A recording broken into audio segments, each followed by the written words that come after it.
J'espère que vous allez bien, j'espère que vous vous portez bien, j'espère que tout se passe bien vous, ya Jamaat al-Khair, que tout se passe bien pour vous. Salam alaikum.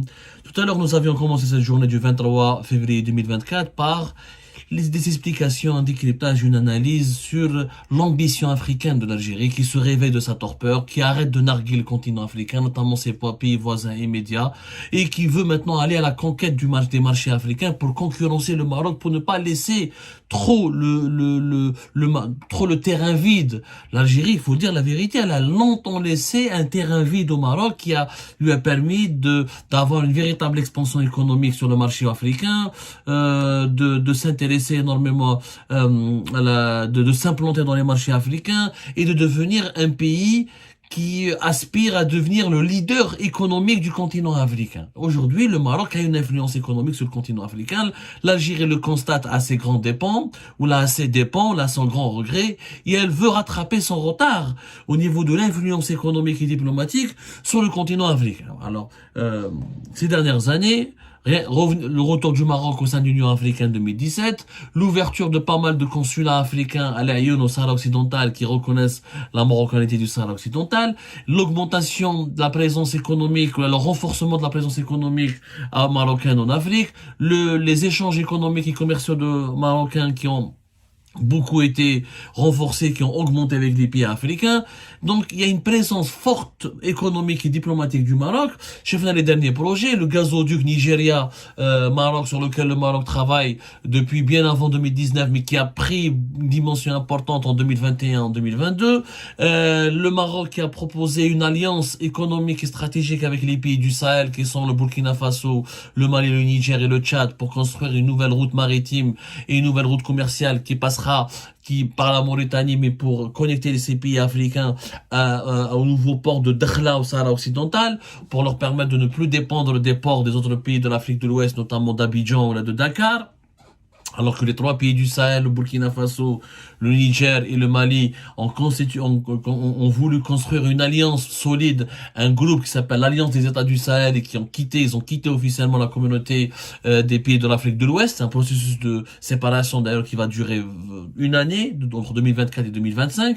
Donc le Maroc se rapproche de ces pays-là, propose des alliances, les délégations marocaines qui débarquent à plusieurs reprises dans les capitales africaines, ça a réveillé l'Algérie, ça a provoqué l'Algérie qui a toujours, jusqu'à avant le retour du Maroc au sein de l'Union africaine en 2017, c'était le leader naturel des pays notamment du Sahel, et il avait des relations très stratégiques et très solides avec les pays africains.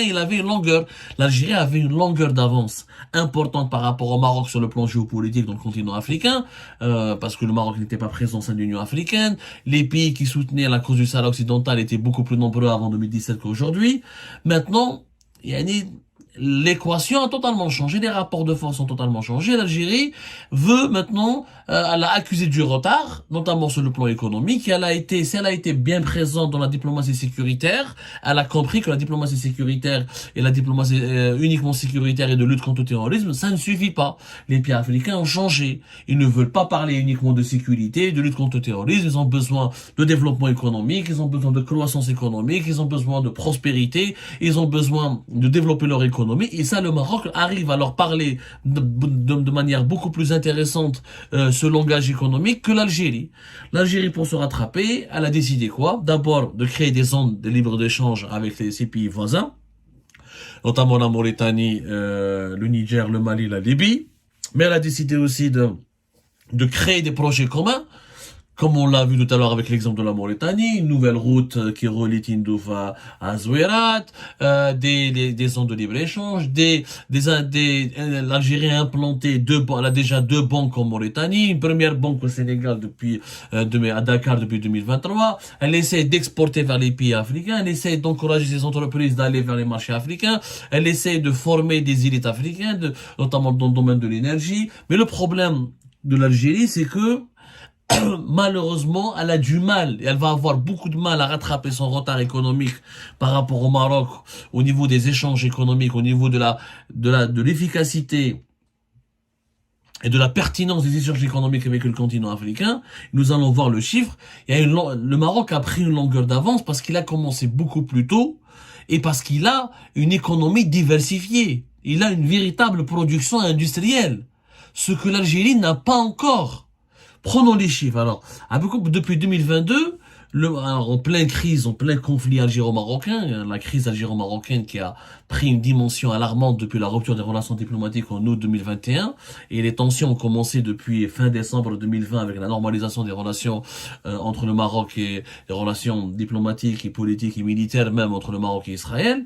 En 2022, le Maroc a exporté par exemple les échanges économiques entre le continent entre le Maroc et avec le reste des pays africains, et entre le Maroc et le continent africain, les échanges économiques ont dépassé les 6 milliards de dollars. 6 milliards de dollars. Et les chiffres sont très significatifs, très éloquents. Le Maroc exporte, mais aussi il importe. C'est vrai que le Maroc, par exemple, on va prendre au niveau de ses exportations, 25% de ses exportations vers les pays africains, c'est des engrais, 8% c'est des poissons, 8,6% c'est des poissons et des crustacés, 5,9% c'est le sucre brut et raffiné, les poissons frais ou la fumée c'est 5%, les fils électriques et les câbles électriques c'est 4%, et les voitures c'est 3,6%. Donc les exportations marocaines vers le continent africain, vers les autres pays africains sont diversifiées. Des engrais, des poissons, des produits alimentaires, des fils électriques, des voitures. C'est essentiellement, si vous l'avez bien remarqué, des produits transformés. Les engrais, c'est un produit industriel transformé. Les voitures, c'est un produit industriel. Les câbles électriques, c'est des produits industriels. Les conserves et les conserves, etc., c'est des produits transformé. Le sucre raffiné, c'est du produit transformé. Donc, les exportations marocaines sont diversifiées. Ces importations, par contre, c'est essentiellement des produits énergétiques. C'est pétrole 25%, le charbon 5%. Le Maroc importe des dattes, c'est 5% de ses importations par rapport au visa depuis des pays africains, et les matières plastiques 4%, et l'huile de soja 4%. Donc le Maroc importe essentiellement la matière première, à l'exception des dattes, bon ça reste la matière première aussi, c'est une matière première agricole, et exporte des produits industriels ou des produits transformés. Et le Maroc a une stratégie économique. La différence avec l'Algérie, c'est que le Maroc a une stratégie économique. Il a un document de 46 pages. Vous pouvez lire Stratégie économique marocaine du Maroc en Afrique. C'est un document officiel réalisé par un organisme officiel, l'Institut marocain d'intelligence stratégique, qui t'explique que le Maroc a une véritable stratégie. Et sa stratégie marocaine en Afrique ne date pas d'aujourd'hui. Elle a commencé en 2005-2006. يعني هما ils n'ont pas entendu. يعني احنا في l'Algérie on a beaucoup tardé pour se réveiller. La stratégie marocaine a commencé par les échanges économiques. La stratégie marocaine a commencé par installer des banques. Aujourd'hui, les banques marocaines sont présentes dans au moins 10 pays, dans des pays importants de l'Afrique de l'Ouest. Depuis 2019, depuis même 2017-2019, les banques marocaines ont atteint des parts de marché de 22% au niveau du marché de ouest africain, par exemple. Il y a des pays comme le Burkina Faso, comme le Mali, Togo, Gabon, Côte d'Ivoire, on trouve des banques marocaines qui ont des parts de marché entre le 10 et 20%. Il y a la concurrence, les banques françaises. Donc le Maroc n'a pas commencé depuis aujourd'hui. C'est ça ce qu'il faut savoir. Il a commencé bien avant, où il a identifié des filiales. Le Maroc, et depuis, la stratégie Taouhadi, elle a commencé à être payante. Les chiffres sont les suivants. Par exemple, les exportations marocaines vers le continent africain ont augmenté de 28% en 2021. Ensuite, entre la période 2020 et 2022, les exportations marocaines vers les pays africains ont augmenté de 66%. Et si on remarque, encore une fois, c'est les produits chimiques, les voitures, les produits agroalimentaires transformés et les produits industriels qui dominent les exportations marocaines. C'est pratiquement entre 70% et 83% de la valeur totale des exportations marocaines vers les continents africains. Donc le Maroc a une stratégie. Une stratégie industrielle.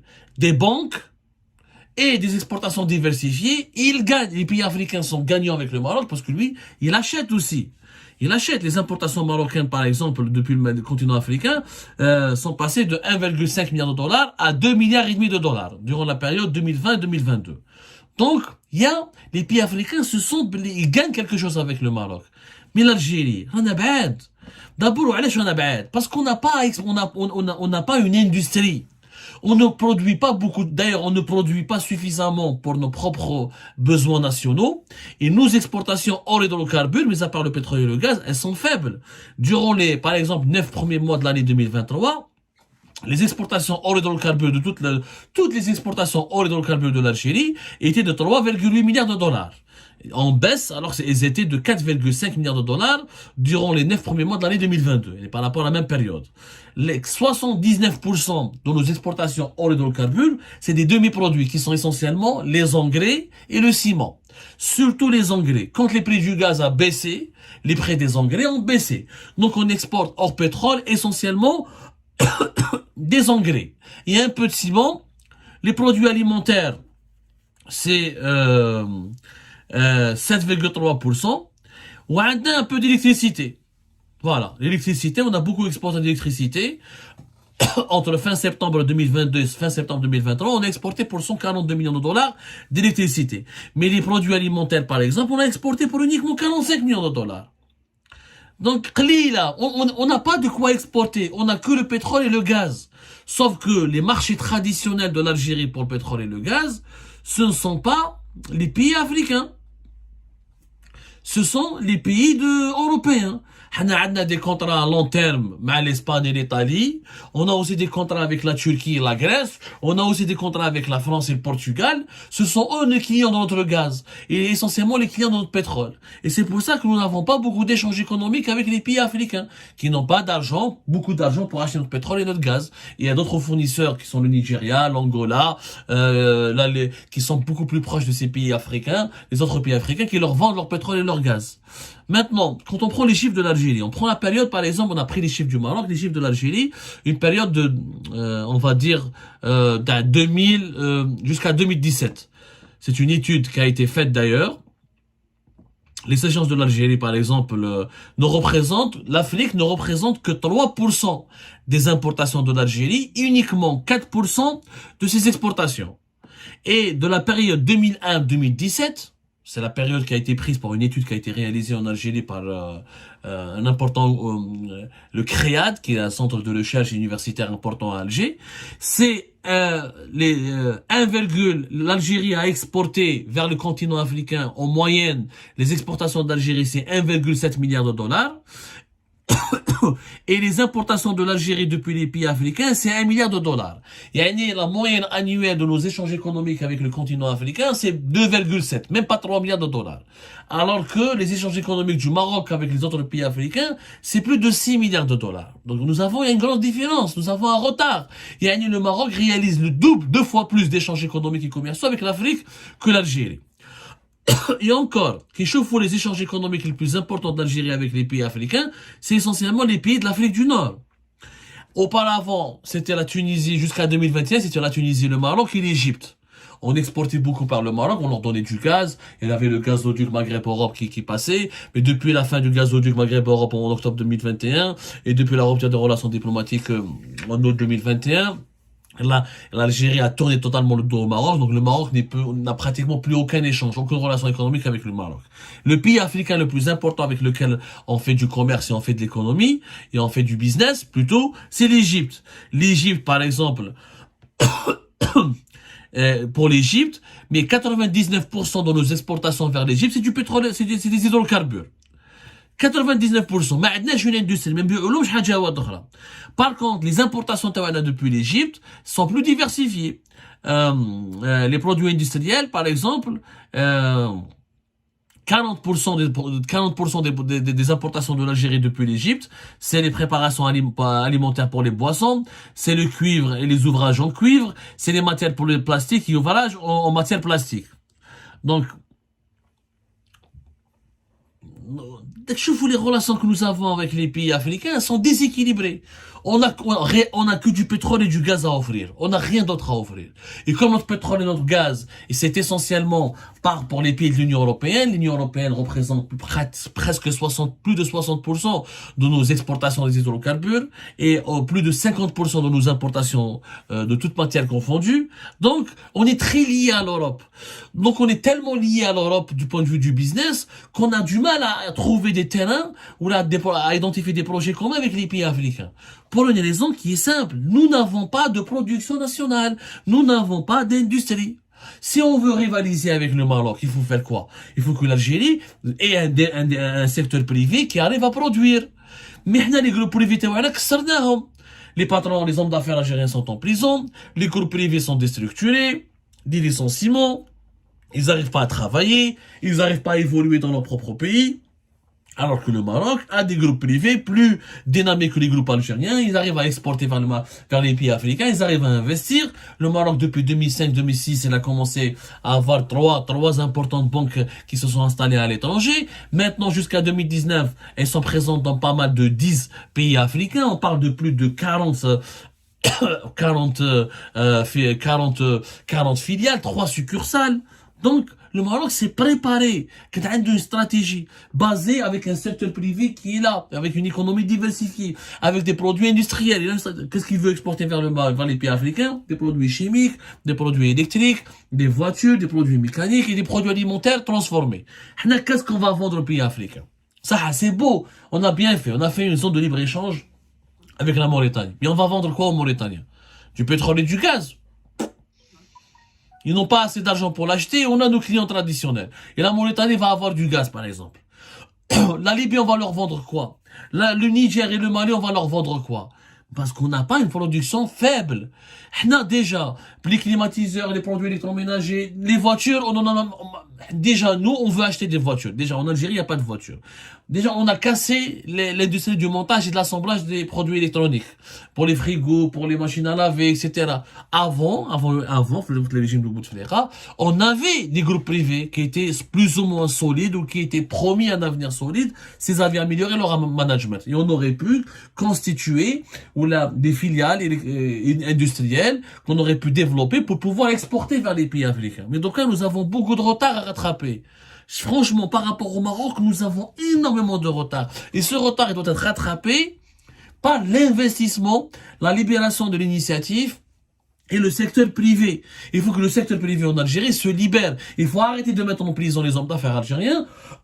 Il faut les accompagner, les punir quand ils font des erreurs, mais les aider quand ils ont besoin. Il faut leur donner des crédits, il faut leur donner un climat d'affaires sain. Il faut arrêter de leur mettre des lois à leur redressement fiscal, interdiction d'importer la matière première, interdiction de récupérer ou de transférer leur argent à l'étranger, interdiction de bénéficier de l'expertise étrangère. Quand ils veulent avoir des partenaires étrangers, c'est hyper compliqué. Il faut absolument que le pays s'appuie sur le secteur privé. Les monopoles, beaucoup de groupes privés en Algérie ne peuvent pas investir dans pas mal de secteurs qui Internet, il y a le monopole d'Algérie Télécom, le secteur aérien, le monopole d'Air Algérie, etc.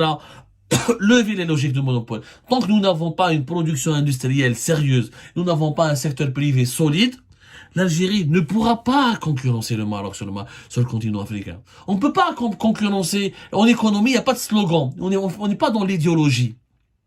Il faut avoir des entreprises qui peuvent exporter. Pour pouvoir exporter, il faut savoir produire, satisfaire le marché local et ensuite produire. Pour produire, il faut maîtriser l'industrie, il faut avoir une chaîne de valeur, il faut avoir un environnement économique, il faut avoir des investissements. Donc c'est tout un processus. Mais on ne peut pas sauter les étapes, on ne peut pas venir du jour au lendemain, aller dès des ans des libres d'échange, ouvre des banques étatiques algériennes à l'étranger et on va concurrencer le Maroc. Ça ne se passe pas comme ça. Ça se passe pas comme ça. C'est du travail. C'est un travail, il faut de la croissance économique et il faut une production nationale diversifiée et forte.